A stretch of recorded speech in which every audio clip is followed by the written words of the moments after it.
Amis téléspectateurs, bonjour. Voilà, nous avons un homme que la diaspora ne connaît pas beaucoup, un homme discret qui nous édifie aujourd'hui. Il va nous édifier par rapport à la diaspora, les enjeux concernant cette diaspora. Né à Ixelles, 50 ans bien trempé, diplômé de l'école des détectives enquêteurs, grande école, école Normile détective enquêteur. Voilà, il a fait quelques passages dans de grandes écoles françaises à Kinshasa, à la Gombe, et aussi à l'Athénée l'Athénée royal, l'Athénée Kalina. Entre autres. Entre autres. Donc il a la matière, c'est un détective, consultant, c'est lui qui veut filer sa femme, donc il y a un homme qui est ici, parce que comme il y a tellement beaucoup de choses dans la diaspora, c'est lui qui veut faire des enquêtes sur les uns et les autres. Nous avons aussi... Commercial, immobilier. Voilà, commercial immobilière, bancaire. Voilà, si vous voulez retrouver un parent disparu, vous avez ce détective qui est ici avec nous, qui va nous aider à aller vers ce que vous voulez obtenir comme solution dans votre vie. On a toujours des soucis dans nos vies respectives, donc nous avons toujours besoin d'un appui. Comme mon père disait toujours, à chacun son métier, les vaches seront bien gardées. Une image. Quand vous voyez les images de gens qui balancent des choses sur les nets, ci et là, comme ça, quelle lumière portez-vous par rapport à cela? Lorsque les gens balancent des images au niveau des réseaux sociaux, sans le respect des uns des autres. Écoute, écoutez, ça froisse énormément ma façon de voir les choses, de penser, tout simplement parce que je suis attaché aux valeurs de liberté, aux valeurs d'échange, de respect, de liberté et d'échange. Donc, je conçois très mal qu'on puisse bafouer la vie de quelqu'un sous prétexte qu'on est en train de jouer sur le net ou voilà quoi. Donc, pour moi, je considère qu'il faut prendre le temps de respecter l'autrui, que l'autrui est essentiel. C'est une valeur que nous devons considérer et éviter de faire n'importe quoi sur le net, comme ça se passe actuellement. Quoi. Donc, actuellement, je pense qu'il faut commencer à éduquer cette population qui est malade, qui est gravement malade. D'ailleurs, on voit à travers leurs publications, la maladie est assez profonde. Oui, mais bon, j'aurais voulu que vous soyez assez précis dans ce que cibler. On peut cibler. Il y a des invectives, il y a des insultes sur les net. Oui. Il y a des affabulations, il y a de colportage. Tout cela, même aux yeux de la communauté des nations, la communauté internationale qui nous regarde, nous trouve que nous sommes loin de ce qu'eux ils peuvent imaginer comme responsables. Nous avons nos voisins qui nous tuent, qui sont des Rwandais, bien entendu, il faut les dire, mais ils sont extrêmement discrets et aujourd'hui, ils ont de grandes places, ils occupent une grande place dans la communauté internationale. Comment on peut voir ça par rapport à notre attitude et l'attitude de nos agresseurs? D'accord. Écoutez, il faut qu'on puisse prendre conscience. Ça doit commencer par prendre conscience de qui on est. Qui on est exactement. Lorsque vous commencez à savoir qui vous êtes, vous vous imposez des normes qui vont permettre d'analyser l'autrui, le prochain, s'auto-gérer. Oui, je déplore vraiment, j'exècre cette façon de faire qui caractérise un peu notre communauté, qui caractérise nos voisins, qui allez s'imaginer qu'on va essayer de tuer un maximum de gens, impliquer la terreur, imposer sa loi par des manigances, par une forme de conflagration. Mais là, on peut observer tout cela parce qu'on peut dire que notre communauté n'est pas assez mature par rapport à ce que nous voyons. On peut observer quand on fait la lecture de tout ce qui est balancé sur le net, le 90%, 95% de ce qui est balancé sur les nets relève de la grande médiocrité.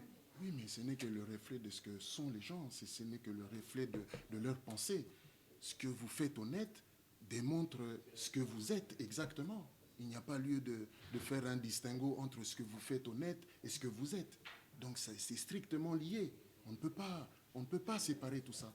Donc, oui. On ne peut pas séparer tout ça. Alors maintenant, on va rentrer dans ce que nous sommes venus ici discuter. discuter de points essentiels. Le premier point, l'arrivée de Kabila en France. On va quand même aborder ce sujet qui est très important.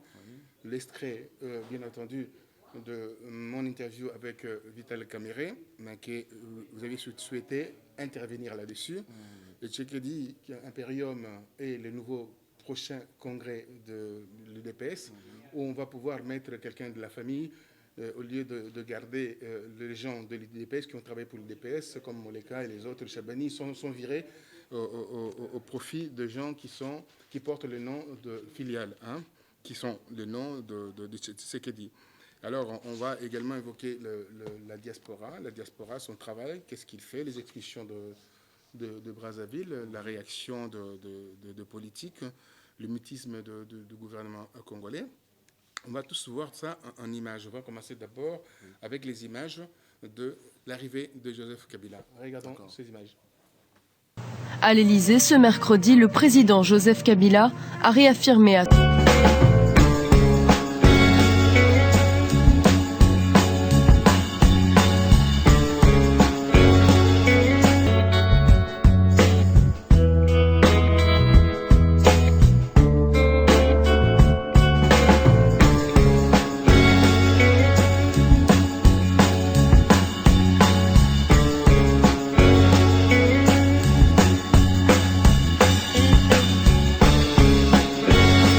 Ce que je commence à dire à tous les peuples congolais, il y a une loi de la résistance congolaise qu'on avait établie plus précisément dans la diaspora. Nous avons dit et nous avons décidé aucun membre du gouvernement d'occupation, les kabylistes, ils n'ont plus le droit de mettre leurs pieds ici dans la diaspora, plus précisément en Europe. Et qu'est-ce qu'on a dit? Il y a 2 jours, nous avons décrété un couvre-feu de mardi matin jusqu'à vendredi soir. Nous avons dit Kabila et tout son clan n'ont plus le droit de circuler à Paris. Alors, que pensez-vous de ces images que vous venez de voir? Écoutez, je constate avec beaucoup de tristesse que la diaspora, le peuple congolais n'est pas associé à cette visite, n'est pas associé à cette rencontre qui normalement doit se passer en simple cordialité. Cela explique qu'il y a un réel malaise entre le gouvernement de Kinshasa et la diaspora. Alors, ce malaise se justifie puisque les faits sont là. Vous voyez un chef d'État qui quitte son pays, qui arrive dans un pays hôte, qui n'est pas reçu par sa propre communauté, où il se passe des choses... Il se barricade. Voilà. Comme vous venez de voir l'image. Voilà. Donc, par sécurité peut-être, mais bon, ça explique qu'il y a un réel malaise. Et ce malaise, on ne peut pas le dissocier du fait que le gouvernement n'a pas pris les bonnes décisions par rapport à la diaspora. Lorsque la diaspora n'est pas consultée, lorsque la diaspora n'a pas droit au vote, lorsque vous quittez votre pays, lorsque vous quittez votre pays, vous êtes en mission, vous êtes aux études, il y a un vote, il y a des élections. Qu'est-ce qui ferait que vous n'auriez pas droit à ce vote? Vous n'aurez pas droit à exprimer votre pensée par un bulletin de vote. C'est là que ça ne va pas. C'est là que le bas blesse. Donc, quand nous voyons que cette délégation qui arrive, qui est reçue, qui se barricade, qui ne rentre pas en contact, qui n'arrive pas à établir un contact avec sa propre diaspora, il y a un malaise, un réel malaise. Que pensez-vous, en fait? On a vu Kabila défiler, s'est barricadé, toujours dans la diaspora. La diaspora a été écartée. Même certaines presses n'a pas pu avoir l'accès à l'Élysée parce qu'il y a eu des recommandations du régime de la Kabylie qui disait, donc ils ne veulent pas de journalistes activistes congolais pour couvrir l'arrivée de Kabila, de peur de froisser. Alors, dites-moi, que voyez-vous tout cela, que la diaspora soit rejetée comme ça? Écoutez, la diaspora, elle représente des millions d'habitants, des millions de personnes. Alors, lorsque cette représentation de millions de personnes qui injectent un pouvoir d'achat important au niveau du Congo, plus qu'important, à concurrence des ressources minières qui sont régies par des contrats pas très corrects, cette diaspora qui est simplement, par définition, la dispersion d'un peuple ou d'une ethnie à travers le monde, a droit au respect et à la dignité. Mais pour ça, il faut que ça soit d'abord inscrit dans la Constitution. La diaspora doit figurer dans la Constitution, en ligne blanche, couchée dans la Constitution. Ce n'est pas le cas malheureusement, et c'est déplorable. Alors, ne vous étonnez pas que les gens deviennent frustrés, que des gens qui continuent à contribuer par leur labeur, par leur dur labeur, parce qu'eux, ils ne trempent pas dans les malversations économiques, dans des contrats élaborés pour complaire à certains, non.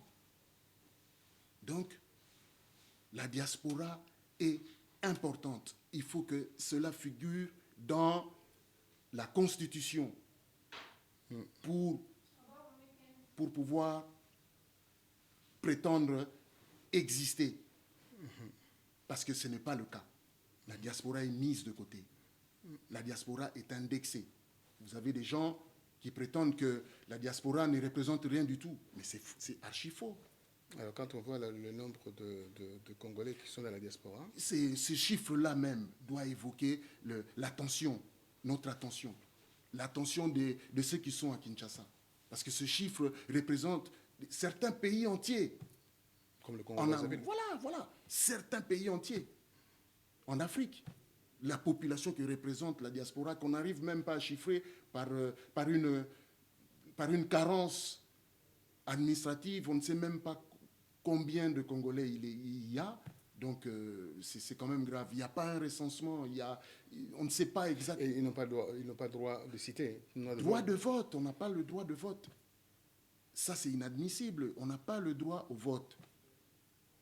La diaspora, pardon, oui. Vous qui êtes né ici, oui. Comment voyez-vous un peu cette diaspora? Vous êtes allé à Kinshasa dernièrement? Non.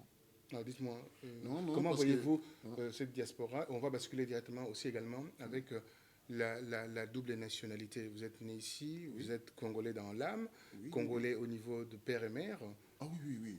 Tous mes ascendants sont Congolais, donc je suis la première personne, dans la lignée qui soit née à l'étranger. Donc je ne le cache pas, parce que certains ont des réflexes d'essayer de noyer le poisson ou bien. Non, moi je ne me cache pas. Je suis né à l'étranger. Je suis né dans l'Union européenne et plus précisément en Belgique. Je ne me cache pas. Il y a 50 ans.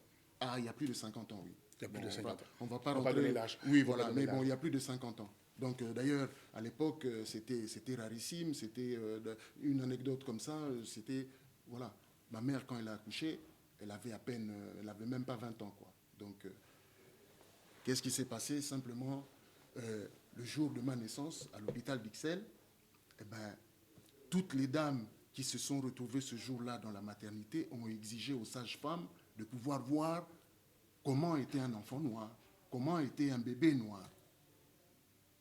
Et il faut dire que j'étais un assez beau bébé, c'est-à-dire en poids, j'avais pratiquement 4 kilos. Et puis quand un enfant vient au monde, un enfant noir, il est clair de peau. Voilà, c'est ça leur stupéfaction. Elles étaient complètement effarées de voir que, tiens, comment ça se fait qu'un enfant noir soit blanc à la naissance? Est-ce qu'il noircit plus tard ou voilà, des questionnements qui leur ont permis d'avoir des réponses. Donc, ma mère, par contre, ça l'inquiétait parce que nous étions dans un contexte colonial assez... voilà. Et elle se dit, mais il y a plus d'1 heure que mon fils, je ne l'ai pas vu. Où est-il? Qu'est-ce qui se passe-t-il? Est-ce qu'il est toujours en vie? Et en fait, il fallait contenter toutes les dames dans la maternité pour pouvoir apaiser leur curiosité. Quoi, voilà. Apaiser la curiosité. Alors, Voilà, maintenant, oui. alors, au niveau de la double nationalité, parce que vous êtes victime, en fait, par rapport à cela. Donc, automatiquement, quand on voit la nationalité congolaise, ce qui est une exclusive, alors, comment voyez-vous tout cela? Oh là là. Alors là, nous sommes complètement dans l'hébétude, dans l'abêtissement. Allez s'imaginer qu'on puisse avoir qu'une seule nationalité. Oui, moi je suis d'accord que la nationalité congolaise soit une et exclusive, mais dans le sens où il y a l'irrévocabilité de la nationalité. C'est-à-dire que mes parents, comme ils étaient congolais, donc moi d'office je suis congolais, d'office, l'irrévocabilité de la nationalité et la primauté. Moi j'exige encore qu'il y ait la primauté de la nationalité, la prééminence de la nationalité congolaise par rapport aux autres. Parce qu'on ne peut pas se passer des gens qui ont des autres nationalités, qui peuvent aider le Congo, comme nous, mes enfants, nos enfants, leurs enfants. Voilà. Donc, voilà. Alors, donc, quand on parle de l'histoire de la nationalité de Vital Kamerhe, quelle est la lumière avez-vous par rapport à tout cela? Non.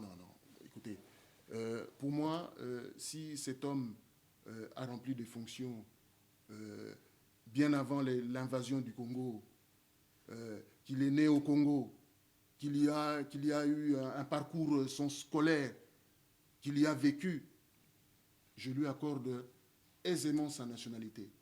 Mais par contre, s'il y a connivence, s'il y a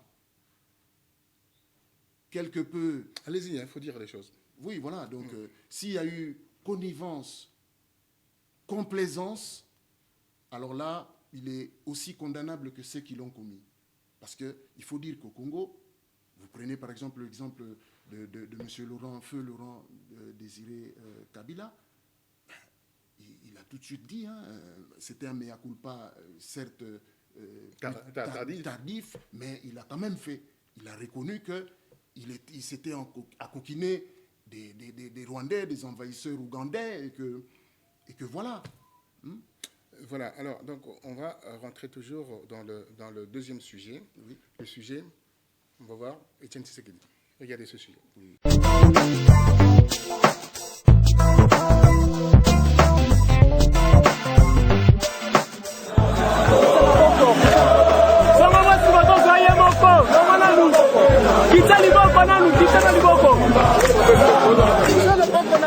On a fait un rendez-vous le 24 avril, tuzali kusala fête mulele ya anniversaire ya victoire ya UDPS sur le moboutisme.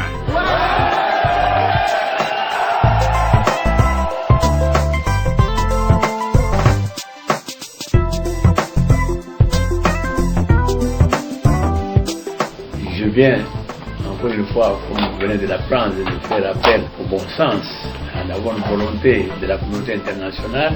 La misère dans laquelle le peuple congolais est en train de vivre actuellement, et notre détermination de l'UDPS est mener plus que jamais une lutte sans merci pour ces droits, pour que les choses se passent normalement et que les Congolais aient, comme tout le monde, le droit d'espérer un avenir meilleur.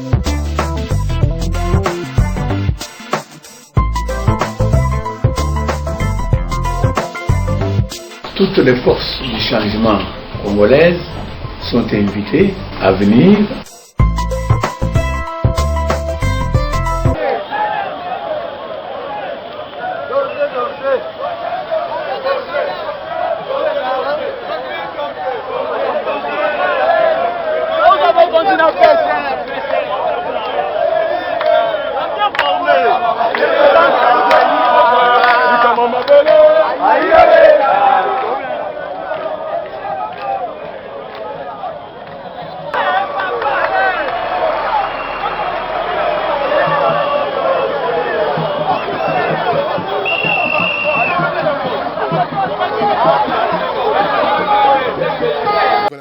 De suivre Étienne Tshisekedi, oui. La marche vers la victoire, gagner les élections, vous avez vu, la foule derrière, toujours la masse. Oui.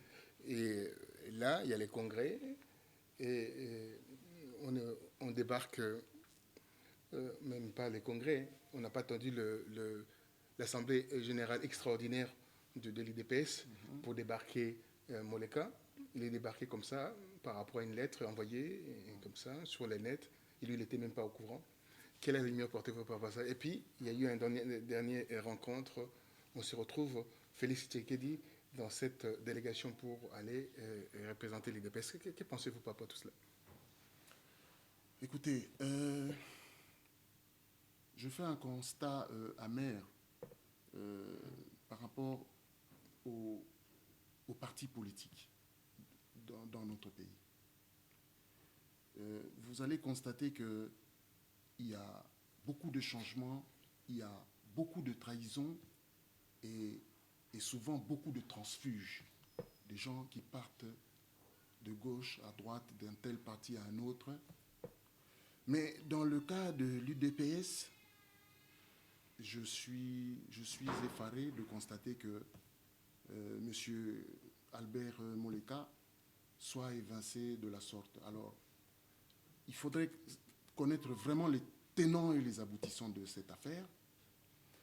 Il y a peut-être une version officielle et une version officieuse. Ça ne peut pas exister dans un parti politique. Non. Alors Voilà. c'est ça que je condamne d'emblée. Je condamne d'emblée et je souhaiterais qu'on puisse éradiquer cette façon de concevoir la politique. D'après vous, qu'est-ce que vous voyez? On veut écarter tout le monde pour remettre quelqu'un de la famille? Oh non, non, non, non, je ne pourrais pas cautionner ça, et surtout pour un grand parti comme l'UDPS. Donc je pense que je souhaiterais que ce soit un malentendu, un imbroglio qui va peut-être se régler rapidement. Aujourd'hui, si j'espère vraiment que ce soit une histoire de personne, mais que ce ne soit pas fondamental, qu'il n'y ait pas un fond dans cette, que ce soit sur la forme, que ce soit formel. Albert Moleka est très amer par rapport à cette situation. Ah ça, je veux bien croire. Et je comprends son aigreur. Je comprends son aigreur. Mais bon, je pense qu'il faut peut-être laisser passer de l'eau sous les ponts et à partir de là, on va voir. Mais toujours est-il que le mal est fait. Le mal est vraiment fait, c'est inadmissible. Vous qui avez été à l'école avec Félix Tshisekedi, ça c'est une primeur, dites-moi, comment il s'est comporté à l'école? Oh, écoutez, je trouve... Vous étiez comment à l'école? Comment? Expliquez-nous un peu. Ben, écoutez, c'est... À quel âge tout, Oh non, non, c'est la tendre... Enfin, on sortait quand même de... On était pratiquement dans l'adolescence et voilà, donc... Quel âge? Je trouve que c'est assez... Quel âge? C'est assez déplacé de pouvoir parler de ça, surtout en public, parce que voilà... Comment je pose la question? Vous oui, non, mais répondez. je vous réponds que non, c'est quelqu'un comme tout le monde, hein, voilà. Comme tout le monde. De... Donc pas exceptionnel, quoi. Comme tout le monde. Non, non, non, je n'ai pas dit ça. Je n'ai pas dit ça. Il ne faut pas dire des choses que je n'ai pas dites. Donc, soyons précis. C'est quelqu'un qui, tout le monde le sait, a une humanité. Lorsqu'on a une humanité, voilà, on est perfectible. Donc, je ne vois même pas pourquoi on s'attarde sur ça. On ne s'attarde pas. C'est un frère, ça reste un frère. Pardonnez-moi, il est amené, oui. Il est déjà là dans les circuits politiques, oui. à prendre de décisions, de hautes responsabilités en matière politique. Il peut aussi un jour devenir un de dirigeants de ce pays qui est la RDC. On ne sait pas. Bien sûr, pourquoi pas. Les destins, on ne connaît pas les destins. Oui. Par définition, aux États-Unis, quand on parle d'un parcours de quelqu'un politique, oui. donc le parcours est mis en évidence sans pour autant avoir des critiques acerbes à son égard, sans pour autant avoir un regard dédaigneux, sans pour autant avoir également, comme on dit, cette forme de cabale autour de cette personne. On ne peut que parler journalistiquement, naturellement, pour que les gens essayent de connaître qui est réellement cette personne. Mais oui, sans animosité. Je le connais, c'est sans un frère, animosité. vraiment. Donc, pour moi, ça reste un frère au-delà de la politique, hein, ou de la politique qui va C'est mener. ça que je voulais pour savoir. Moi, ça reste un frère. Donc, derrière mon propos, il n'y a pas d'animosité, il n'y a pas autre chose. J'espère bien, parce que oui, voilà, j'espère bien. Mais en tout cas, toujours est-il que bon... Qu'est-ce que vous pouvez espérer? Moi, je pose des questions, on ne peut pas espérer grand-chose, on peut espérer qu'il y ait des réponses. Mais moi, je peux vous dire que, bon, étant mon frère, les propos que nous venons de débattre ici, s'agissant de l'UDPS, moi, personnellement, si ça s'avère, je lui dirais que ce n'est pas une bonne façon de procéder. Et ça, il sait qu'il peut compter sur moi pour le lui dire. Très bien. Donc, Ah ben voilà. il est comme ministre des Affaires étrangères de l'IDPS, c'est que j'ai compris par rapport à ses fonctions. Oui, mais C'est que j'ai compris. Oui, mais ce n'est pas un cas nouveau. Nous avons un fils de président qui est devenu président parce que son père est mort au niveau du Congo. Très bien. Donc, on va avoir cette possibilité d'avoir une dynastie en RDC. Oui, mais la dynastie est déjà là. Si nous partons du principe que, voilà, M. Kabila, c'est bien le fils de Laurent Désiré Kabila. Moi, je ne sais pas. Non, mais les faits sont là. Non, moi, je ne sais pas si il est le fils de Kabila. Moi, je ne le sais pas. Au décès de son père, il y a eu une succession dynastique. Oui, mais je ne sais pas s'il est le fils de Kabila. Et ensuite, il y a eu... Non, voilà. je dis que je ne sais pas s'il est le fils de Kabila. Vous l'avez dit par cette dynastie. Effectivement, il porte le même nom. Voilà, il a été présenté entre guillemets comme son fils. Attention, dans la tradition bantoue, quand on présente quelqu'un comme son fils, cela ne veut pas dire qu'il est son fils. Vous le savez.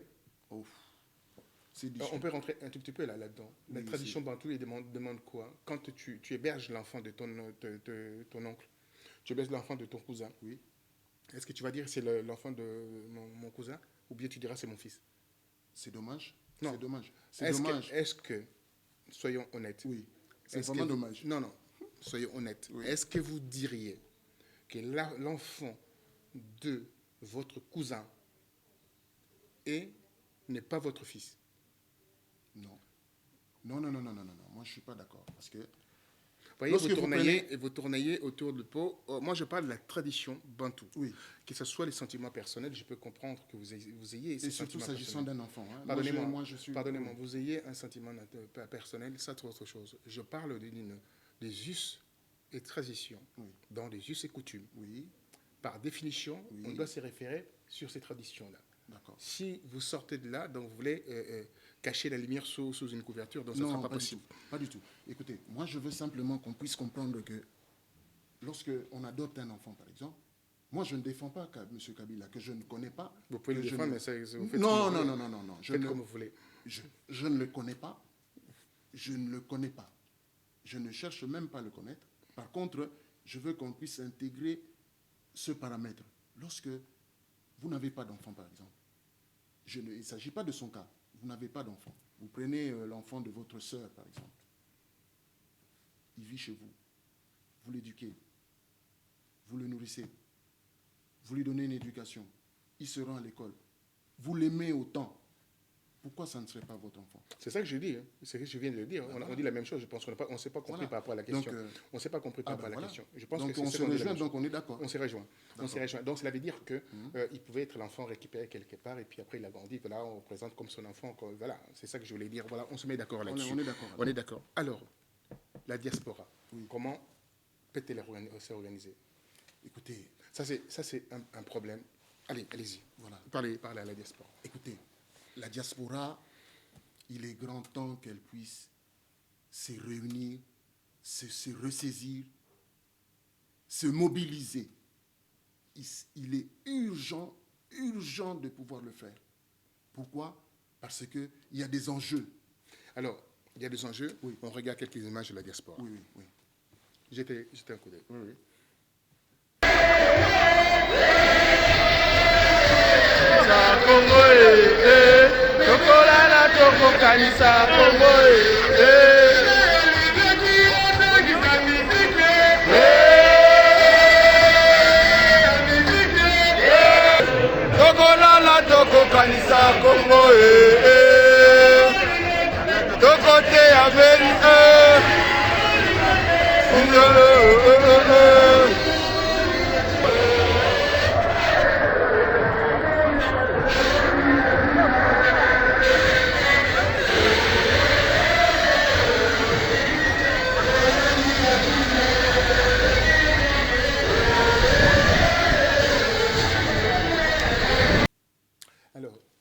Ces images.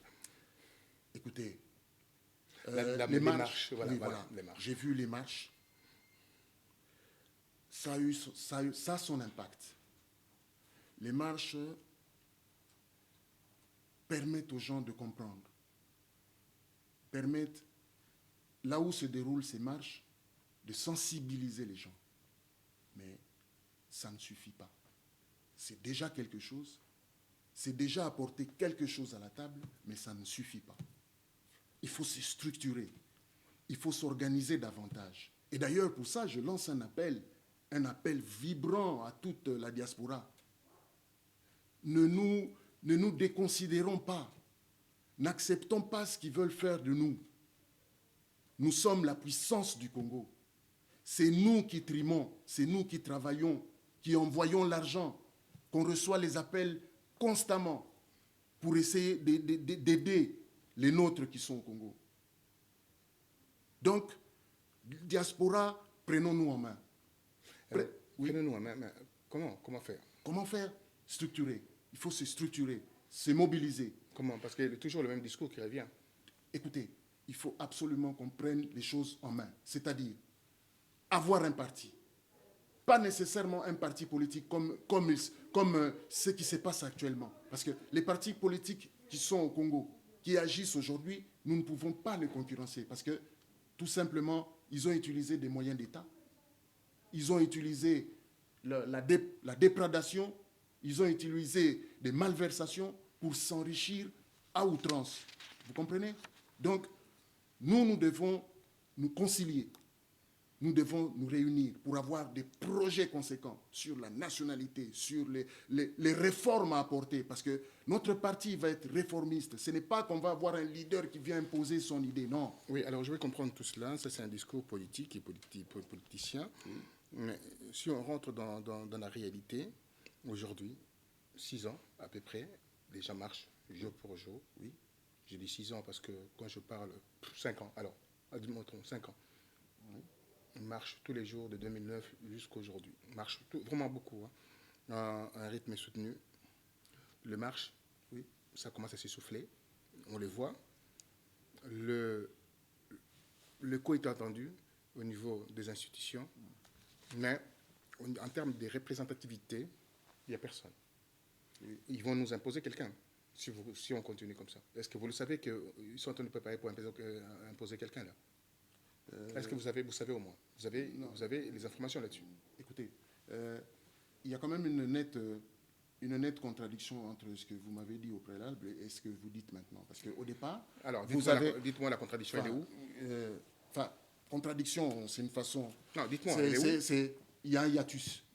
C'est-à-dire il y a un décalage. Il y a un décalage peut-être. Il y a un décalage. Soyons plus précis. Donc, une contradiction, non. Contradiction, non. Il y a un décalage. Il y a un hiatus. Un hiatus, oui. C'est-à-dire, lorsque vous dites, vous constatez des visus que, de facto, que l'arrivée du président congolais se passe par barricadé. Oui, il se barricade. Hein? Donc, vous dites que non, il se barricade. D'accord? Ce sont les faits. Vous vous basez sur les faits. Oui. Donc, pourquoi il se barricade? C'est parce que l'action menée par les gens qui font... Non, je ne le refuse pas. Je ne le refuse pas. Bon, je dis maintenant, il y a des limites dans le sens où on se barricade, on est d'accord, ils sont réfugiés quelque part, d'accord, ils voyagent avec des perruques, avec des masques pour se passer incognito, d'accord. On a atteint la dose. On a atteint les sommets. On a tous les sommets. Voilà, on est d'accord. Dans la politique, il faut maintenant proposer. Donc maintenant, on doit emboîter autre chose. Très bien. Alors on propose quoi? C'est ça que je suis en train de dire. Je ne suis pas en décalage. Donc je suis dans l'action. Je dis, OK, l'action est là. D'accord. On avance dans cette action. On arrive là. Il y a un point culminant qu'on connaît. Vous savez, la courbe de Gauss. Oui, d'accord. Dans l'économie, quand on utilise la courbe de Gauss, il y a la naissance d'un produit. Il y a la progression d'un produit, il y a la stabilité d'un produit et il y a le déclin. Tout à fait. Est-ce qu'on va vers le déclin? Non, pas du tout. Ou la tout. stabilité? Non, pas du tout. Il faut certes emboîter autre chose. Très bien, c'est ça que je voulais dire. Il faut franchir le pas maintenant. Les combattants, il faut leur dire, il faut les reconnaître quand même qu'ils ont fait un travail important. Non, attendez, je suis en train de le reconnaître parce que j'en fais partie aussi de... Enfin, je n'ai pas l'orgueil d'auteur, mais j'ai impulsé par rapport à ce travail et je sais de quoi je parle. D'accord. Quand je rentre dans les institutions, que ce soit des grandes institutions que je ne cite pas les noms ici, le même discours qui revient. Ils ne sont pas structurés. C'est des gens qui sont immatures. Ils se font des choses très bien, des revendications très bien, mais Mais point d'interrogation. Mais Écoutez, avec qui on peut dialoguer. Écoutez, moi je l'ai... C'est-à-dire qu'on n'a pas dit de créer, de mettre en place une présidence ou un patron de la diaspora. Mais il peut y avoir un collectif de 5 ou 6 leaders de ces combats qui représentent la diaspora, qui viennent de la Belgique, des États-Unis, la France ou ailleurs. Oui. Vous savez, un congrès, à partir du moment que vous avez un conseil d'administration, vous avez un congrès, vous organisez un congrès. Oui. Si vous arrivez à organiser un congrès et que vous sortez de ce congrès-là, un homme providentiel, entre guillemets, et cet homme est présenté quelque part, ce n'est pas parce qu'il est votre chef, mais c'est lui qui va ramener vos matières au sein de cette... revendications et vos... Oui, d'accord. On ne peut pas être 10 000 personnes pour aller ramener une revendication quelque part. D'accord. Je ne suis pas là pour dire que voilà, il faut vous structurer dans le sens où il y a un leader quelque part, mais mettez-vous au travail afin que vous soyez écoutés. D'accord. Vous n'êtes pas écoutés. Vous êtes écoutés dans un cadre où il y a des actions. Mais qui reprend ça après? Qui reprend à ça après? Écoutez, le combat, les combattants, les gens qui revendiquent, les antagonistes, Voilà les termes qu'on peut utiliser. voilà, les antagonistes ont bien raison de le faire. Je suis d'accord. Lorsque on oppose des assassinats, on oppose des viols, des pillages économiques, on oppose des meurtres, je trouve que les combattants, lorsqu'ils agissent par des marches, vraiment, je leur félicite. Mais maintenant, il faut passer à autre chose. Autre chose, ça veut dire quoi? Je suis en train de répéter que vous n'allez pas vous mettre au même diapason que les gens qui ont pratiqué des déprédations accentuées au niveau du pays. Des partis politiques où des gens ont des millions, voire des milliards aujourd'hui, on entend parler par-ci, par-là. Donc, si vous arrivez et vous voulez vous insérer dans ce système, parce qu'il y a un système au niveau actuellement au niveau du Congo, il y a un système. Si vous voulez pénétrer ce système en partant d'ici pour aller là-bas, je vous jure que vous serez perdant à tous les coups. Parce qu'ils ont un réseau, parce que ils tissent leur toile. Voilà. Ils sont de mèche, il y a connivence, il y a complaisance. Et il y a des milliards. Et il y a des milliards qui est le nerf de la guerre. En politique... Est-ce que chez vous, en politique, pardonnez-moi, continuez, puis je vais vous dire. Oui, en politique, le nerf de la guerre, c'est l'argent. C'est l'argent. Est-ce que la diaspora, il y a l'argent? Non.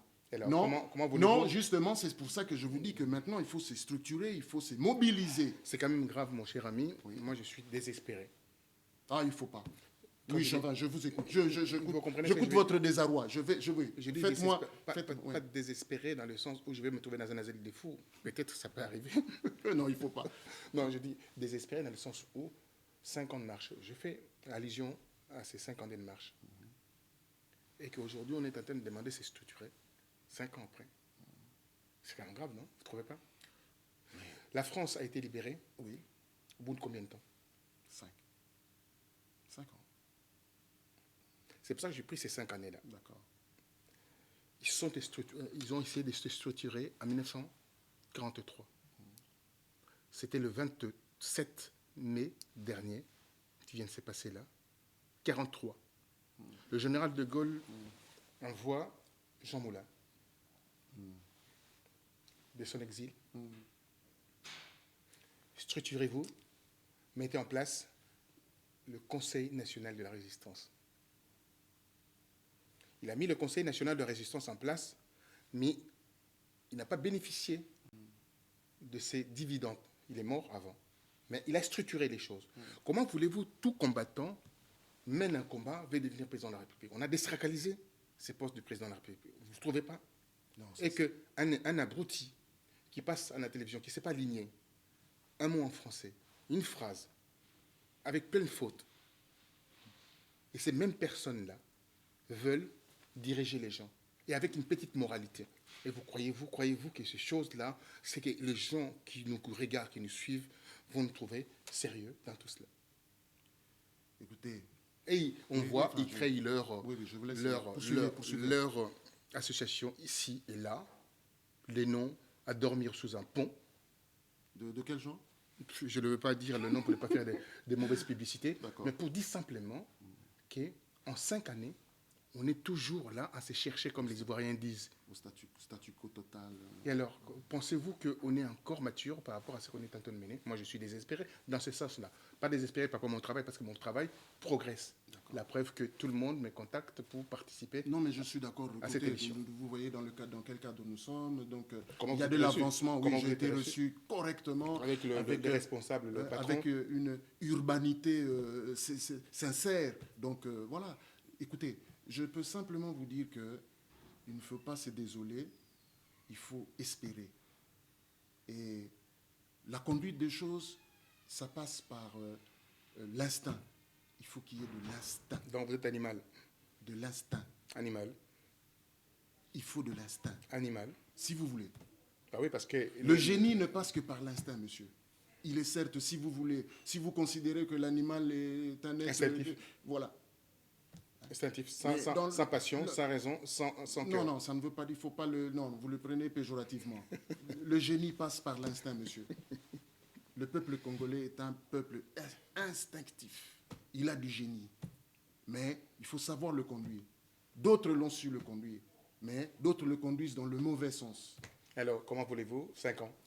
5 ans. J'ai donné l'exemple par rapport à la France, parce qu'on suit toujours l'exemple quelque part. Mais vous êtes partie prenante de tout ça. Vous y étiez, vous faisiez partie de tout ça, monsieur Bongos. Oui ou non? Oui, certainement. Alors, 5 ans, les 5 ans, il n'y a pas eu un sursaut pour vous dire que ça ne va pas, qu'est-ce qui ne va pas, pourquoi il faut changer, non? On dit dans une famille, Oui. quand un enfant refuse le conseil des aînés, qu'est-ce qu'on en fait de cet enfant-là? Quand un enfant qui est dans une société des nations, quand un enfant est dans une société des nations, refuse l'encadrement sociétal, on met cet enfant là où? Rééducation. D'accord. Alors donc, ces gens-là ont besoin d'une rééducation.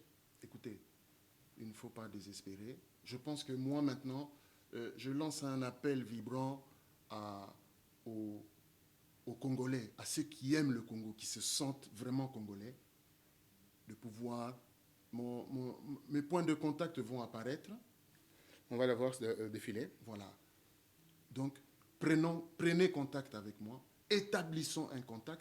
Vous êtes détective de formation, d'ailleurs, voilà. On l'a dit. Donc vous savez cerner les gens. Donc, prenons contact rapidement pour pouvoir élaborer un plan d'action. Parce qu'il faut un plan d'action. Un plan d'action qui va mener à la conquête de notre pays. Ces gens, nous sommes sous une occupation, ne nous voilons pas la face. Monsieur Laurent Désiré Kabila l'a dit. À suffisance. Est-ce qu'il a besoin de le dire parce qu'on ne pas observer ce qui se passe? Voilà, il a dit à suffisance. Est-ce qu'il a besoin de le dire pour voilà. voir des choses? Est-ce que les gens ont la lecture de ce qui se passe en RDC réellement? Non, je pense que non. Parce que je crois qu'ils n'ont pas accès, comme il se doit, à l'information qui est un droit, aux médias, aux réseaux sociaux. Et voilà, il y a Vous avez les problèmes. réseaux sociaux. Oui. Les réseaux sociaux, Oui. il y a une certaine pénétration en RDC qui est de 2,3%. Ouh là là. 2,3% en RDC. Avec maintenant le G3 qui vient de rentrer en activité. Oui. L'atterrage Oui. sur la fibre optique Oui. va nous permettre d'aller vers 13%. D'accord. 13%, on va l'espérer peut-être au mois de septembre. D'accord. Là, on commencera à dire, tiens, Ah, c'est un bien déjà. C'est un bien. C'est un bien. le 13%, mais avec un apport de $130 par mois pour avoir un abonnement. Non, qui constitue des salaires d'un grand fonctionnaire. Oui, donc, avec $1,7 par jour, vous allez comprendre que ça sera...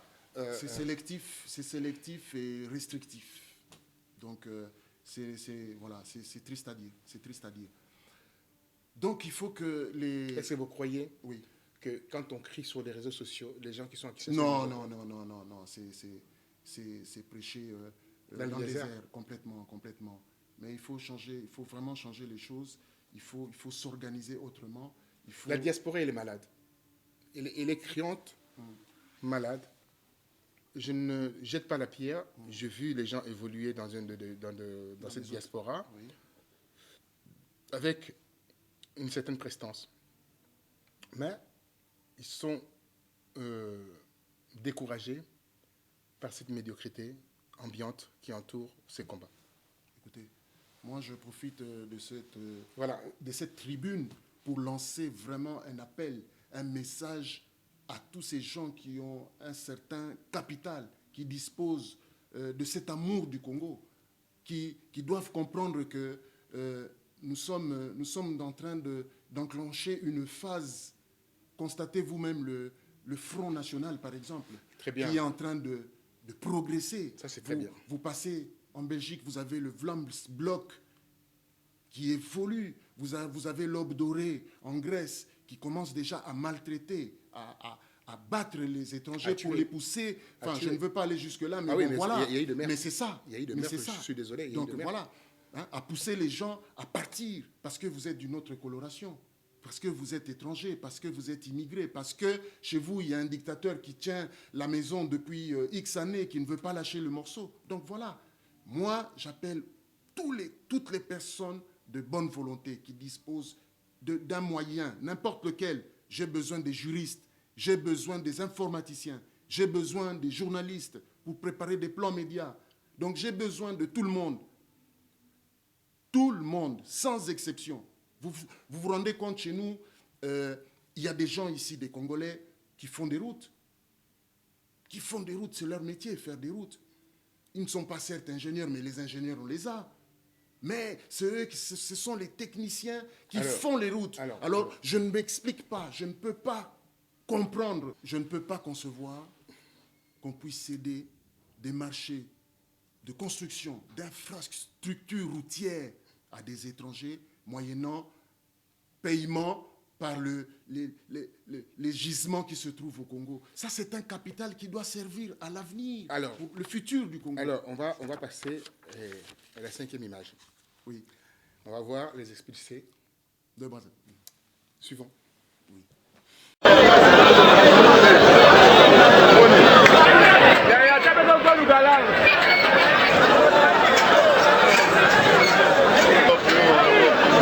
C'était la confusion la plus totale au port fluvial de Kinshasa. Plus de 400 ressortissants de la RDC expulsés de Brazzaville sont arrivés ce mardi 8 avril. Ces Congolais indésirables sur l'autre rive ont traversé le fleuve Congo dans des conditions inhumaines. L'on pouvait voir la plupart d'entre eux en piteux état. Certains portent de traces de violence, d'autres en état de traumatisme et sans chaussures. Hommes, femmes et enfants affirment avoir été brutalisés de leur domicile à Brazzaville sans ménagement par les forces de l'ordre avant d'être acheminés au commissariat central Mano Militari. Vendredi à partir de 10h, Toyo Kaka Katomoni, ba policier balati, babilamba ya rouge jaune, miso bakangawa, baza de kiri, balobi ekiri on ba bengango, bazo benga mission mbata. Mission on eza ndengeni bazo kanga batu oyo basali problème balobi ke soki awa bakuluna bazalaki awa bakimi bake Brazzaville. Président général Nabiso akei kuna ke loba na président ya général ya la police kuna ke nazana batu moko bakimi na Kinshasa baye kubata maawa il fallait mitoluka batu na tokanga bango mais bakomi ko kanga batu na niveau moko ezalaka te mama okolala boya partir ba 23h bakoteli na ndako basale bango balingi ko sala parce que na accompagner bandeko yo ndengo moni bango boye bauti na la morgue bauti bataki bango vivant ndengo moni bango boye moni bango bati bango vivant ya toye na pasi bazo pesa biso pasi bazo tracasser bazairwa moyen te bazo beta bazo bomba bazo violer. Donc en tout cas c'est terrible l'état de décision comme ce sont les désaccords dans les deux pays bazo la décision soit bakata soit ba continuer.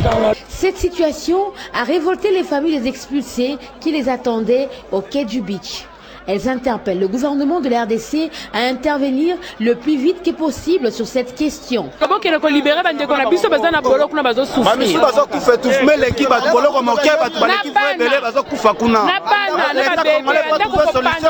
Une délégation gouvernementale de la RDC a traversé le fleuve ce mercredi pour aller s'enquérir de la situation à Brazzaville. C'est donc une affaire à suivre.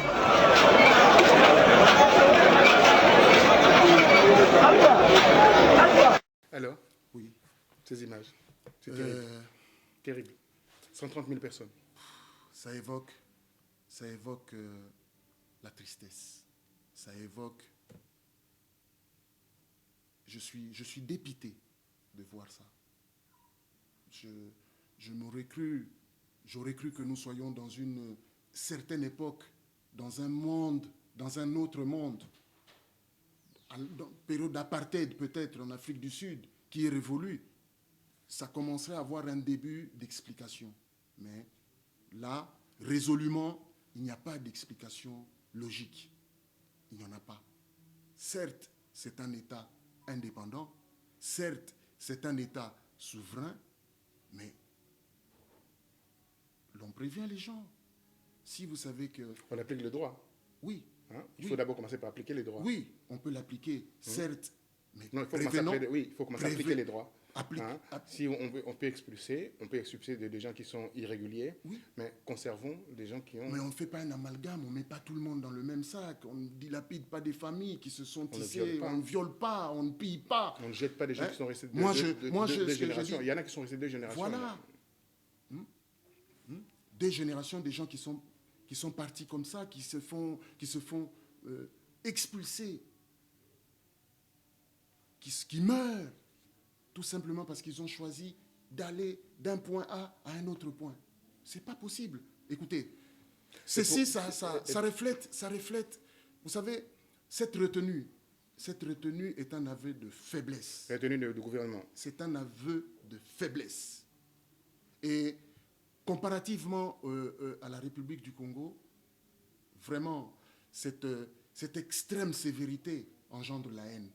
Alors, engendre la haine. Aujourd'hui, on a le gouvernement congolais et le gouvernement de Brazzaville vient de signer un accord parce qu'ils voulaient mettre en place le principe de visa, le passeport et visa pour entrer au Congo-Brazzaville et sortir, venir à Kinshasa. Ils ont annulé ces principes-là. Ils veulent enterrer l'arche de guerre, enfin, entre guillemets, s'il y en avait, s'il existait d'ailleurs, et remettre le système ancien, les systèmes de laisser-passer.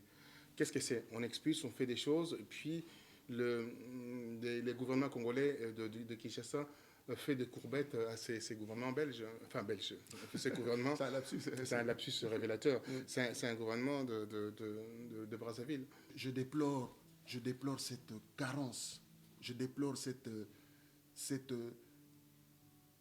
comment vous dire ça? Cette maladie diplomatique, c'est le terme qu'on peut approprier. Qui est approprié, la maladie diplomatique. La maladie diplomatique, c'est lorsque on essaye d'invoquer un atermoiement, un faux fuyant pour ne pas remplir sa fonction. On en est vraiment là. Ceci illustre parfaitement ce que je dis. Il y a une retenue qui est inadmissible, qui est un aveu de faiblesse. Un aveu de faiblesse. Oui. Alors, la mère Mende, souvent, elle faisait des déclarations tonitruantes, faisait des points de presse. Là, pas de point de presse. Enfin, quand je dis pas de point de presse, il a de recommandations de son président pour ne pas créer de confusion autour de cette affaire. Est-ce que Kabila est complice de ces expulsions entre le Congo-Brazzaville, des expulsés de la RDC vers le Congo-Brazzaville, enfin le Congo-Kinshasa? Écoutez, le mal est fait. Le mal est bel et bien fait et il va rester ancré dans l'esprit des Congolais, dits Zaïrois, pendant longtemps. Mais c'est une succession. Ce n'est pas les premiers ni les derniers, apparemment. Mais il faut que ça devienne les derniers, parce qu'on ne peut pas continuer à subir de la sorte. On ne peut pas continuer à subir de la sorte. Vous comprenez? Alors, je pose la question, une question de l'ordre, bien sûr, historique. Souhaiterez-vous qu'on puisse revenir à l'ancien nom du Zaïre, parce que souvent les gens disent, voilà, c'est des Zaïrois. On a cette image qui est véhiculée, qui reste un nom, et d'autres aiment cette appellation de Zaïrois. Alors, Congolais ou Zaïrois? Écoutez, on était différenciés hein, quand on disait Zaïrois. Écoutez, tout à fait. Moi, je vais partir de ce principe. Les faits sont têtus. Vous prenez M. Mobutu, par exemple, qui arbitrairement, sans référendum, sans consultation, déclare que ce pays, à partir d'aujourd'hui, devient le Zaïre. Pour moi, ça ne m'arrange pas. Moi qui suis réformiste, moi qui suis démocrate, ça ne m'arrange pas. Ça m'insurge. C'est la bis repetita. Ça vous répète. Bis repetita. M. Kabila qui prend le pouvoir, on sait, Laurent Désiré voilà, il arrive sans consultation, sans échange, sans demander. Nous redevenons République démocratique du Congo. Démocratique que de nom, puisque le gars, il s'impose avec des armes, avec des troupes étrangères, pour venir occuper un Congo. Mais ça, M. Museveni, par exemple, il le dit, on n'est pas là pour faire plaisir à M. Kabila, on est là pour les affaires, accompagné de M. Kagame. Donc, on est là pour faire les affaires. C'est clair et net. Donc, lorsque vous déclarez comme ça, que arbitrairement, que non, c'est République démocratique du Congo, non, ça ne va pas. Monsieur Johnny Gatto, oui. Votre nom, oui. Donc G-A-T-H-O. Oui. Dites-nous, que voyez-vous la fin des hostilités en RDC? Parce qu'en réalité, les mêmes vendeurs d'armes sont au gouvernement et les mêmes vendeurs d'armes sont de l'autre côté, sont amis en Ouganda, au Rwanda et au Burundi. Est-ce que vous croyez qu'avec ces mines qui, comme on dit, de parcelles des mines que les uns les autres ont, cette guerre va se terminer? Parce que certains généraux disent que nous, ça nous arrange que cette guerre continue. Parce que ça rend nos affaires florissantes. C'est triste à constater, mais c'est strictement la réalité. Hein. Nous sommes à déjà 2 décennies d'invasion, de guerre par-ci, par-là. Donc une génération. Toute une génération. Et ça fait vraiment les affaires des seigneurs de guerre, des dictateurs tout autour qui se sont mis comme objectif de mettre le gâteau Congo à genoux, le gâteau Zaïre à genoux. Et ils se le partagent. Donc, pour mettre fin à cela, étant donné que tout ceci s'est passé avec une certaine violence, avec une conflagration certaine de tous les pays, de quelques pays limitrophes, bien parrainés par certains. Donc, il faut se dire que pour qu'on arrive réellement à se défaire de ça, encore une fois, on va être sujet à une certaine violence. Aujourd'hui, j'entends le combattant dire que ça passera inévitablement par un soulèvement populaire. Mais bon, pour cela, il faut que le peuple ait réellement envie de le faire. Alors, le soulèvement populaire, je tenais à rendre hommage à un qui a initié cette action, qui est Martin Sali, que je salue cet homme dans sa bravoure, dans son travail qu'il fait, même s'il est aujourd'hui un peu combattu, mais c'est un homme qui aime le Congo, qui aime son travail. Il n'a jamais passé sur une télévision communautaire, entre guillemets, ce qu'on appelle les chaînes communautaires, pour vilipender qui que ce soit. Donc je le rends hommage. J'ai voulu le rendre hommage par rapport à cela. On a tous des défauts, oui, mais quand il y a une qualité, il faut le dire. C'est l'humanité, certes, oui. Alors, donc, vous rendez hommage à Martin Sali, entre parenthèses, très bien, mais bon, voilà. Moi, j'étais en train de dire que, bon, ça va passer par une violence certaine.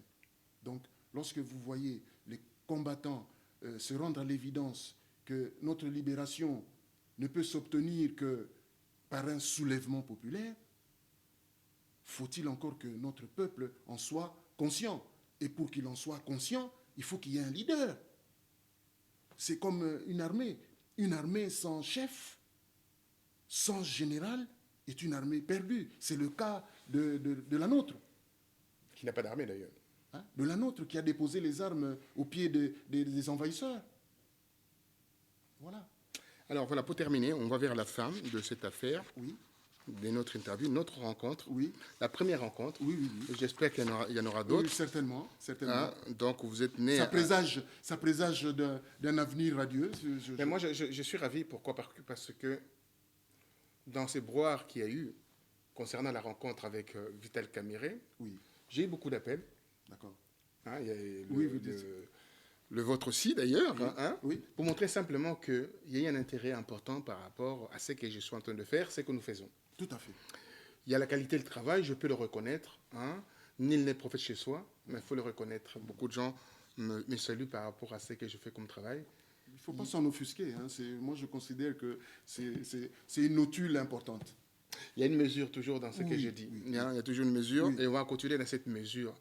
Je garde toujours le principe de dire une nation qui ne se souvient pas de ses leaders, qui ne se souvient pas de ses précurseurs, c'est une nation qui est vouée à sa ruine. D'accord. Cela veut dire quoi? Cela veut dire simplement, si aujourd'hui vous faites quelque chose qui ramène un plus au Congo, si on vous oublie le lendemain, comme on a oublié, en fait, arrêté Lumumba, on a oublié, et notre grand prêtre Kimbangu, je pense qu'il y a une certaine malédiction qui couvre votre nation. Et vous allez errer dans le désert. Pour terminer, j'aimerais bien quand même que vous lanciez votre dernier appel. Et vous voyez un peu, au niveau de 2016, comment ça va se passer. Voilà, on va terminer avec 2016. Comment voyez-vous ces 2016? Comment vous allez vous organiser ici? Et comment projetez-vous pour soulèvement, s'il y a soulèvement? Comment Voilà, écoutez, si le pays est renversé aujourd'hui, qu'est-ce que vous faites demain? Écoutez, donc, le pays est renversé aujourd'hui, demain, qu'est-ce que vous faites? Il y a plusieurs questions, sous-questions. Donc, je suis en train de les prendre dans l'ordre d'arrivée. Je vous le laisse. Donc, on commence par juste un petit clin d'œil par rapport à Vital Kamerhe, parce que c'est important. Allez-y. Alors, en ayant suivi... Alors, je vous laisse 10 minutes. En tout pour tout. En tout et pour tout. Hein, d'accord. Alors, en l'ayant suivi, j'ai constaté que cet homme, en prenant les rênes... Alors, on va passer l'image. Oui. On passe d'abord l'image avant de continuer, pardonnez-moi. On va passer l'image. D'accord. Voilà la question, et puis moi je posais une question. Très bien. La question, vous avez dit que d'aucuns disent que je suis... Vous êtes les faux nés, en fait. Oui, c'est-à-dire je suis donc un intrus dans l'opposition. Voilà. Donc un espion pour le pouvoir. Mais ma réponse à cette question a toujours été simple. Mais cette fois-ci, je vais la compléter. J'ai toujours dit, admettons, aujourd'hui, le président Obama, compte tenu de ce qui se passe en Ukraine, il envoie son espion à Moscou. Il va prendre le téléphone, il va passer dans une émission à la télévision pour dire le monsieur qui est là, je l'ai envoyé pour espionner pour le compte de l'Amérique. Ça, ce serait une stupidité. Deuxième élément, mais puisque je suis un des leurs, pourquoi il me colle le procès Wivine Moleka. On va en parler de ce procès. Non, je suis en train de répondre. On va parler de ce procès longuement. Vous devez me laisser... Non, je n'en parle pas longuement. Il ne faut pas donner l'importance à des histoires qui n'existent pas. Pourquoi on me colle ce procès alors que c'est clair, c'était un rapport d'observation des témoins de l'INC que j'ai relayé pour présenter aux observateurs et la loi... Qu'elle avait accompagné, bien entendu, les urnes avec les militaires, tout ça, etc. Mais tout ça, ce n'est pas un problème. À partir du moment où la loi vous donne le pouvoir de dénoncer faits et gestes, même simples suspicions, vous êtes couvert par la loi. C'est le parti qui le fait, ce n'est pas Kamerhe qui le fait. À ce moment-là, à partir du moment où les observateurs vérifient, s'ils trouvent que c'est vrai, ils saisissent les institutions de la justice du Congo. Mais ça n'a pas été fait pour son cas. Elle a été même proclamée députée. Mais quel dommage elle a subi. C'est une mascarade. Deuxième élément, puisque je suis leur ami dans l'opposition pour les aider. Pourquoi, à ce moment-là, on sort un truc d'ADGM pour m'interdire de sortir? Ça, vous le savez très bien. Vous avez un passeport avec vous, là? Oui, mais vous m'avez demandé de répondre. Je suis en train de répondre. Je crois que c'est la sportivité. Oui, allez-y. Les passeports qui prouvent que je viens d'un pays, quand même. Alors, donc, j'ai dit, on sort cet élément-là.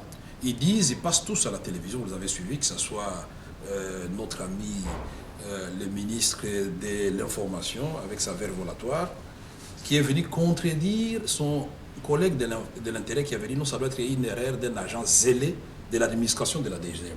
Contradiction entre eux. C'est lui dit non, et Mende dit non, ça doit être Caméré qui a manipulé l'agent de la DGM pour faire une interdiction de sortie à l'aéroport de Ndjili et sur tous les postes frontaliers. Troisième élément, puisque je suis leur ami, pourquoi alors, à la tête d'une délégation de 46 personnes de l'opposition et de la société civile, ils vont m'empêcher, alors que nous étions déjà dans l'avion en dolo, de partir? Première raison donnée par l'administrateur de l'ANR sur RFI, on dit que Caméré est resté avec des dettes. Non, l'aviation civile, disons, la Malo Aviation doit l'argent à l'aviation civile. Contredit après-midi par Mendes, la même radio France Internationale, pour dire non, c'est plutôt Caméré qui a des dettes de Malo Aviation, c'est pourquoi il n'a pas voyagé. Où est la vérité dans tout ça? Quatrième élément, puisque je suis un des leurs, pourquoi à l'aéroport d'Indjili, après que nous ayons payé cette fois-ci des billets de CAA qui n'a pas de problème avec l'aviation civile, tout le monde monte dans l'avion et quand moi je dois monter, c'est la bagarre au pied de l'avion. Cinquième élément, pourquoi? Parce que je suis l'un de leurs. Pourquoi, quand nous partons finalement, et ils ont voulu qu'on négocie, et nous sommes de fins dribbleurs, diplomates, puisqu'ils ont demandé que mes gens passent au ministère de l'Intérieur. On demande aux gens là, non, parler de tout, sauf de la mort de Mamadou. Parler de tout, sauf attaquer le président Kabila. Parler de tout, sauf de ceci ou de cela. J'ai dit aux gens, acceptez, mais quand on va arriver sur place, on va lâcher du feu. Alors, que voyez-vous de cette image-là, sa déclaration? Écoutez, cette déclaration. Entre plusieurs, j'en prends celle qui nous concerne en premier chef, c'est la diaspora. Donc, quand il dit ça me concerne personnellement, je le vis, je le transpire, donc quand il dit il était aux manettes, hein, donc je rappelle que c'était quand même le chef de la chambre du Parlement, c'est lui le responsable, le patron de tout ça. Donc, il dit il y a des propositions de loi ou des projets de loi dans le sens d'aiguiller le Parlement pour qu'il y ait acceptation de la double nationalité. D'accord? Et qu'est-ce qu'il entend? Il entend ses députés, tous les partis politiques dire non. Et c'est presque la foudre, comme il le dit, ce sont ses mots. Donc, comme la foudre, on dit non, il ne faut pas. Et cet homme dit non aussi, il accepte l'inacceptable. Alors, pour lui qui prétend en 2016 d'être le président de la République du Congo, comment peut-il accepter de mettre au banc, de mettre à l'écart des millions de Congolais qui sont Congolais avant d'acquérir une autre nationalité? Donc, quelque part, il a failli. Il a failli. Okay. Et s'il veut, puisque de toute façon, notre vote lui importe peu, puisqu'il n'y en a pas. Nous sommes astreints à ne pas voter. Nous sommes astreints à ne pas voter par le mécanisme que lui a dirigé. C'était la deuxième personnalité du pays. Aujourd'hui, il veut se dissocier de son régime, de son système. Mais il a fait partie du système. Il est partie prenante du système. Donc, lorsqu'il dit, hein, il se sépare, comment peut-il concevoir qu'il puisse se séparer des millions de millions? C'est tout simplement parce qu'on n'a pas le droit au vote. 7 minutes, il vous reste. Voilà. Donc, je lui dis, s'il veut, il faut qu'il comprenne qu'il doit insérer la diaspora dans ses projets de conduire la société un jour au Congo. Parce que jusqu'à présent, ce n'est pas le cas. Mais ça ne date pas de lui, ça ne date pas de Kabila 2, de Kabila 1, c'est du moboutisme propre. Parce que ce gouvernement est noyauté par les moboutistes. Ah oui, ça c'est sûr. Ça c'est certain. Ils sont en train de faire les frais des moboutistes. Oui, on voit que c'est tout revient maintenant. Voilà, ça c'est une... La gangrène... C'est une déviance moboutiste. La gangrène... Voilà, elle est en train d'évoluer. Vous avez des anciens ministres de Mobutu. Et cette gangrène-là, elle est encore dans la diaspora, veut encore prendre le pouvoir en RDC. Voilà. Donc, c'était à signaler. Monsieur Vital Kamerhe, vous avez fauté en ayant refusé la double nationalité. Parce que vous étiez aux manettes, vous auriez dû avoir le courage qui vous a permis de dire non, de démissionner lorsque les troupes rwandaises arrivaient au Congo, parce que vous aimez le Congo, je suppose. Donc, vous auriez dû le faire pour les autres Congolais aussi. Donc voilà. Les élections. Je termine avec ça. 2016, qu'est-ce que vous préparez si aujourd'hui le gouvernement tombe? Vous savez qu'on est en train de vous imposer quelque chose. Je vous ai posé la question. Vous savez que Kengo il est pressenti là. Est-ce que vous savez là, Kengo est pressenti, Premier ministre? Écoutez. Est-ce que vous le savez? Non, parce que... Moi, je l'écoutais ici, dans des salons feutrés. Oui. Kengo, là. Voilà. Dans les secrets de... Enfin, oui, voilà. Donc, je ne vais pas rentrer dans les détails. Qu'est-ce que vous allez faire? Écoutez, personnellement, je suis en train d'appeler la diaspora, d'appeler mes frères congolais. Vous allez encore marcher? De venir, on va s'allier. On va s'allier pour contrecarrer tout ça. C'est-à-dire, nous ne pouvons pas rentrer dans ce système. Nous ne pouvons pas. Nous pouvons beau chercher, nous n'allons pas réussir à rentrer dans ce système. Nous ne pouvons pas. Soyons lucides. Laissons-leur faire ce qu'ils font. Vous comprenez? Aujourd'hui, on parle d'impérium. C'était quoi l'impérium? C'est simplement des frustrations. L'impérium, c'est l'effectivité de pouvoir, récupérer cela. L'impérium, c'est la vérité des urnes, mais comment récupérer ça? Mais la vérité des urnes, c'est qu'il y a un mensonge des urnes. Si vous courez après la vérité des urnes, c'est qu'il y a un mensonge dans les urnes. Parce que ce qui se passe au Congo, monsieur... En 30 mois, qui restent là, on peut parler toujours de cette vérité des urnes? Monsieur, ce qui se passe au Congo, s'agissant des élections, je répète, la diaspora, écoutez-moi bien, ce qui compte, ce n'est pas les votes. Ce qui compte, ce n'est pas les bulletins de vote. Ce qui compte, c'est la façon dont on compte les votes. Ce n'est pas les votes qui comptent. C'est vrai, c'est vrai. C'est la façon dont on compte. On a failli à cela. Je suis d'accord avec vous. Voilà. On a failli. On ne s'est pas organisé. Vous savez, le premier parti du Congo, c'est l'UDPS. C'était l'UDPS. Voilà. Parce qu'on peut dire, aujourd'hui, au niveau avec des chiffres, on ne peut pas dire que c'est l'UDPS. Voilà. Parce qu'il n'y a aucun chiffre qui nous prouve que c'est l'UDPS qui est le premier parti de la RDC. Pourquoi? Parce qu'ils n'ont pas préparé cette organisation de témoins. Ils n'ont pas préparé au niveau, au-delà de ces témoins, mettre en place des éléments pour récupérer des documents officiels de la CENI pour montrer aux observateurs qui regardez, nos preuves sont là. Ils n'ont pas consigné ces preuves ou avec l'appareil de photo ou avec quelque chose. Donc on avait besoin de quoi? Ils disent que le UDPS, ce que l'UDPS dit aujourd'hui, il y a 5 millions d'adhérents. Il n'y a aucun manifeste. Il y a aucun manifeste qui prouve qu'il y a 5 millions d'adhérents. C'est ça le problème. Quand il y a M. Moleka qui est le patron après M. Tshisekedi, balancer ces informations-là. Moi, j'ai rigolé. J'ai dit, mais un homme instruit qui a cette capacité de réflexion peut nous balancer ce genre de propos. Alors là, c'est que je commence à avoir des doutes par rapport à ces partis. Alors, qu'est-ce qu'on va faire avec la diaspora? Parce que moi, je ne crois pas à ces partis-là. Je crois à la diaspora. D'accord. C'est pour ça que moi, j'appelle la diaspora pour leur dire, en premier, ce qui compte, ce n'est pas les votes. Vous pouvez prendre. Vous avez vu, ils ont mis Jean-Pierre Bemba. Qu'est-ce qui s'est passé? La même chose. Bis repetita. Ils coiffent le système électoral. Ils mettent leurs gens à la CENI. Qu'est-ce qui se passe? Bis repetita. 2011, on crie au loup. Mais il faut quand même comprendre que... Qu'est-ce qu'il vous faut pour comprendre? Qu'est-ce qu'il vous faut pour comprendre? Ce qui compte, ce n'est pas les votes. Ce qui compte, ce qui importe, c'est la façon dont on compte les votes. C'est ça. Et c'est qui compte les votes? Vous avez quelqu'un qui compte les votes là-bas? Non. Vous avez des représentants? Non. Alors n'y allez pas. N'y allez pas. Donc, n'y allez pas. Alors, avec le dernier remous là, concernant la déclaration de Malman par rapport à la CENI, voyez-vous? Donc, ça favorise complètement le gouvernement en place. Et pourquoi aller aux élections avec de telles propositions? Il ne faut pas y aller. Il ne faut pas y aller. Nous, la diaspora, je vous invite. Vous avez mes coordonnées. Tout le monde est la bienvenue. Vraiment, mobilisons-nous.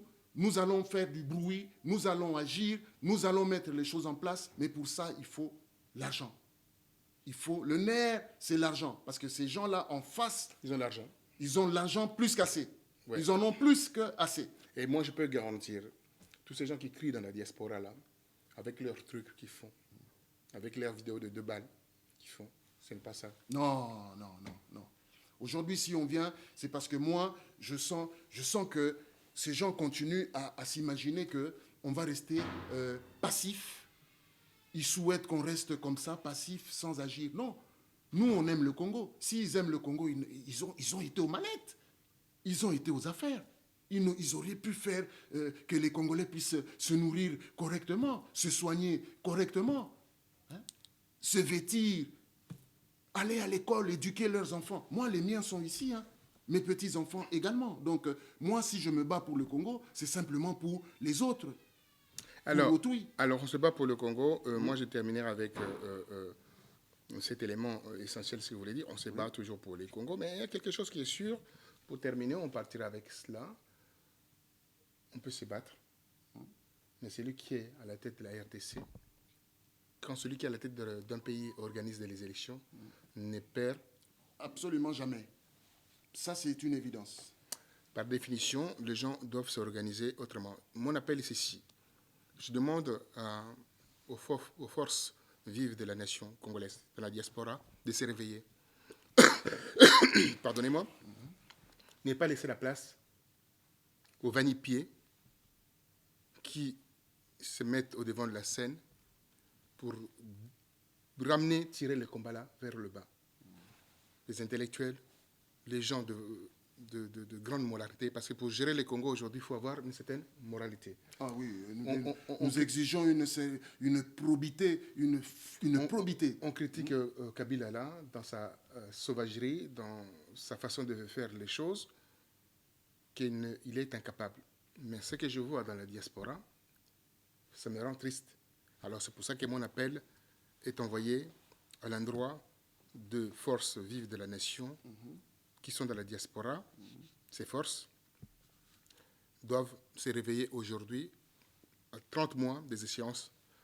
Je tiens à dire que d'ici là, on va nous imposer un homme qui est l'homme choisi par la communauté internationale, qui est aimé par la communauté internationale, n'en déplaise aux uns aux autres, parce que c'est un technocrate qui rassure leurs intérêts, et nous, on ne rassure pas les intérêts occidentaux. Ça, c'est évident. Voilà. Ça, c'est évident qu'on ne va pas aller puiser dans nos réserves qui sont stratégiques, nos réserves minières, pour financer des routes. Ça, c'est sûr que c'est une façon de procéder qui n'a pas lieu d'être. Ça, c'est sûr. Hein? On termine avec ces mots-là. Un mot de 2 minutes. 1 minute à la diaspora. Pour terminer, parce qu'il y a eu beaucoup, je dis diaspora, j'insiste. Oui. Ce qu'on dit toujours, c'est la mère de la science de répéter. De répéter. D'accord. Un petit mot. Un petit mot. Rapidement, pour terminer. Alors, à la diaspora, à vous tous, je vous demande de ne plus accepter de vous déconsidérer, de ne plus accepter qu'on vous indexe. C'est vous la force vive du Congo. C'est vous qui financez, qui nourrissez nos parents, nos enfants, nos petits-enfants au Congo. Vous êtes la valeur sûre du Congo. Alors, mettons-nous ensemble. Si nous nous mettons ensemble, nous allons vaincre l'ennemi.